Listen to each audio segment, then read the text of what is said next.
आज अपने अतीत में माँ बाप को याद करके शीतल बार बार रो देती है, क्योंकि उसका सोचना है कि उसके माँ बाप ने अपनी इच्छाओं को दबाकर जितनी कुर्बानी व जान की बाजी लगाकर उसकी खुशियों, इच्छाओं, पढ़ाई लिखाई को पूरा किया, वे सब शायद कोई और माँ बाप कर ही नहीं सकते थे। वह भगवान से बार बार यही विनती करती है, कहती है, हे ईश्वर, अगले जन्म में भी मुझे बेटी ही पैदा करना। शीतल एक मध्यम परिवार से थी, अपने माता पिता की इकलौती बेटी थी। आज वह स्कूल से अपना 12वीं का रिजल्ट देकर घर की तरफ चल दी।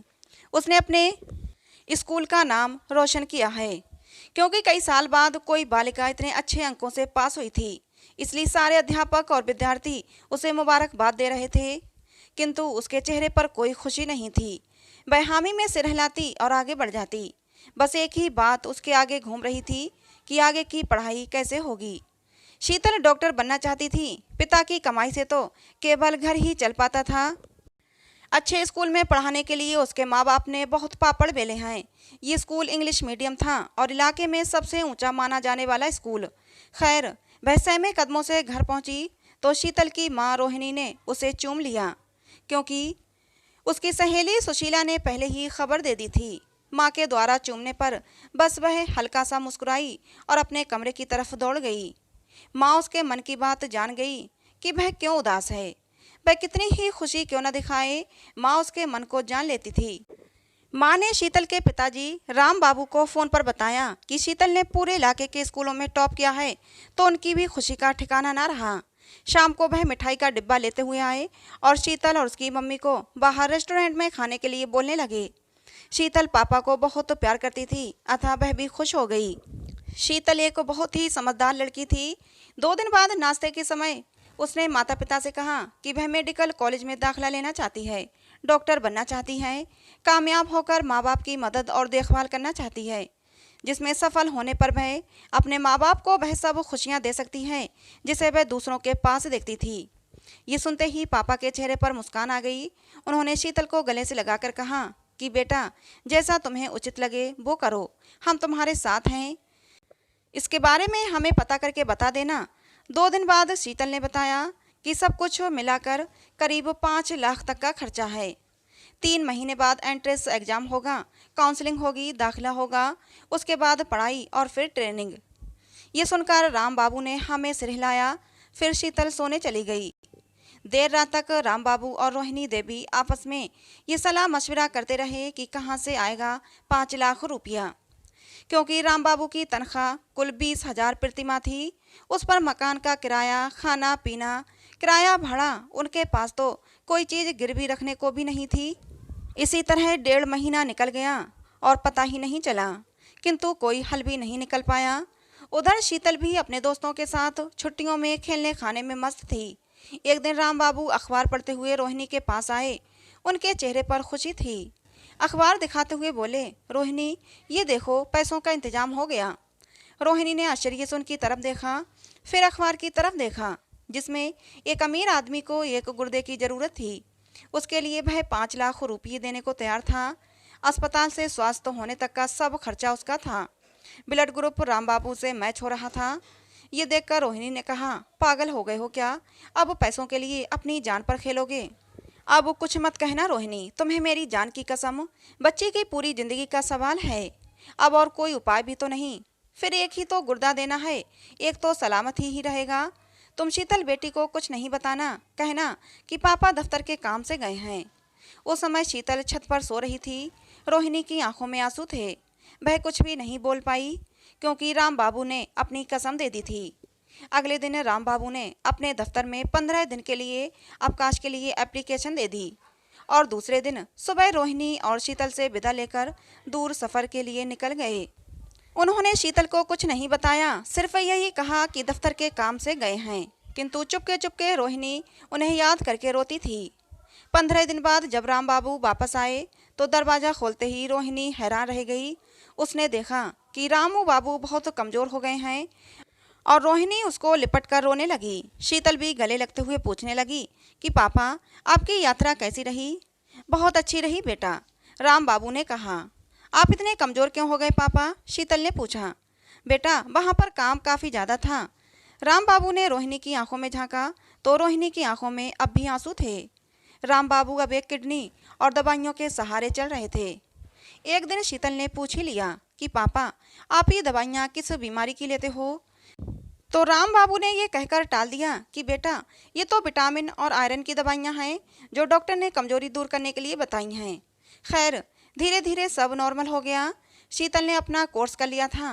अब वह 6 माह की ट्रेनिंग भी कर चुकी थी और प्लेसमेंट के सहयोग से उसे एक बड़े अस्पताल में नौकरी भी मिल गई थी। अब घर की माली हालत ठीक हो गई थी।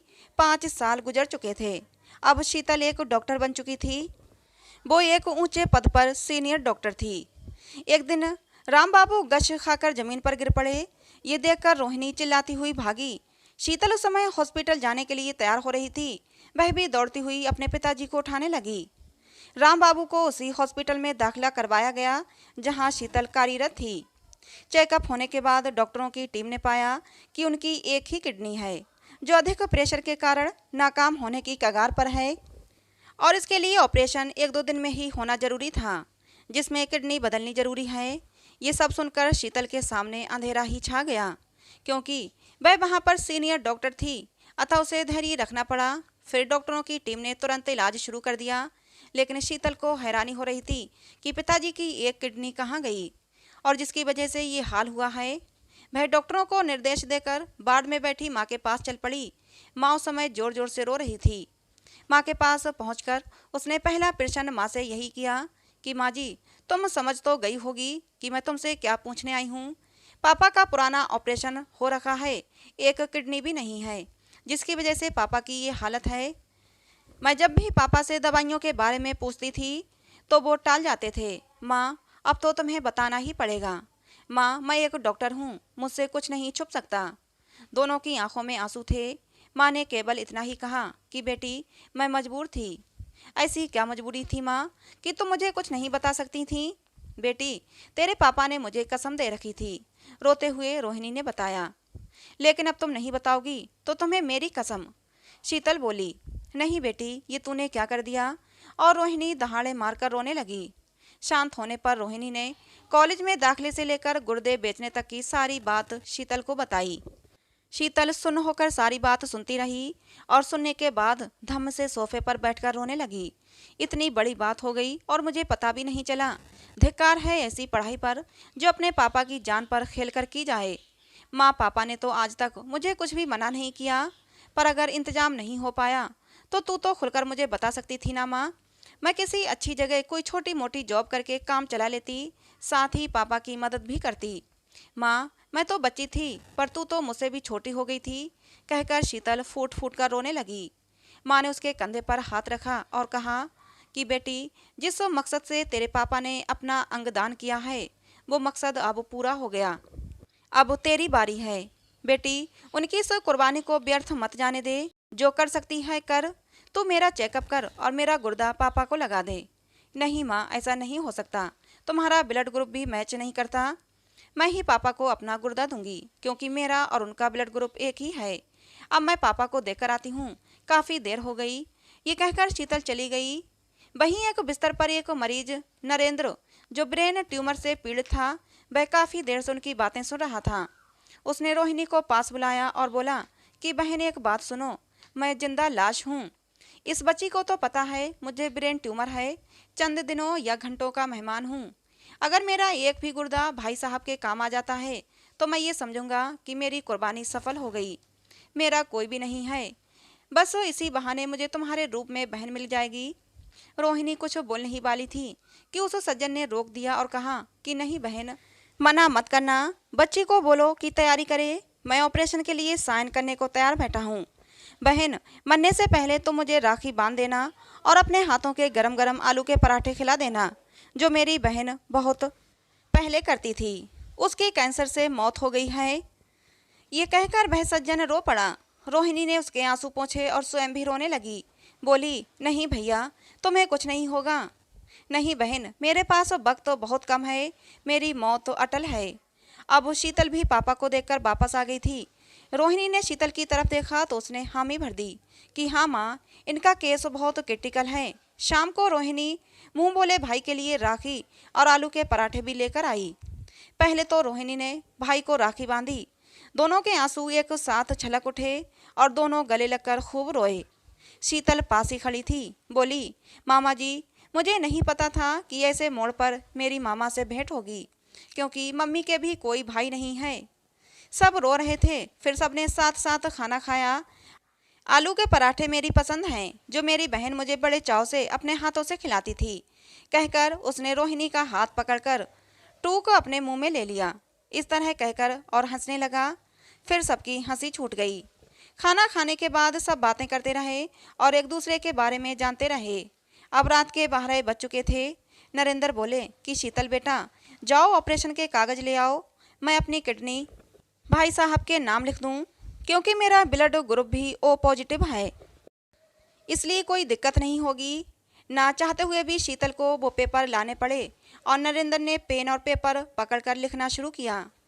माँ पास की कुर्सी पर किताब पढ़ रही थी और शीतल नरेंद्र के सिरहाने के पीछे खड़ी होकर उनके लिख चुकने का इंतजार करने लगी।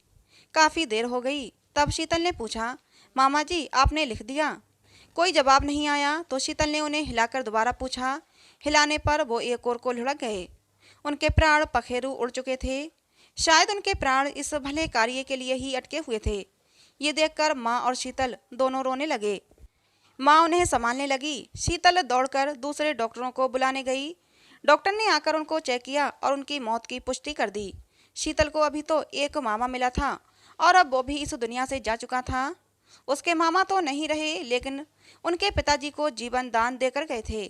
उसके बाद शीतल और माँ रोहिणी ने नरेंद्र जी का पूरे सम्मान के साथ अंतिम संस्कार करवाया और रोहिणी ने एक बहन होने का फर्ज निभाया।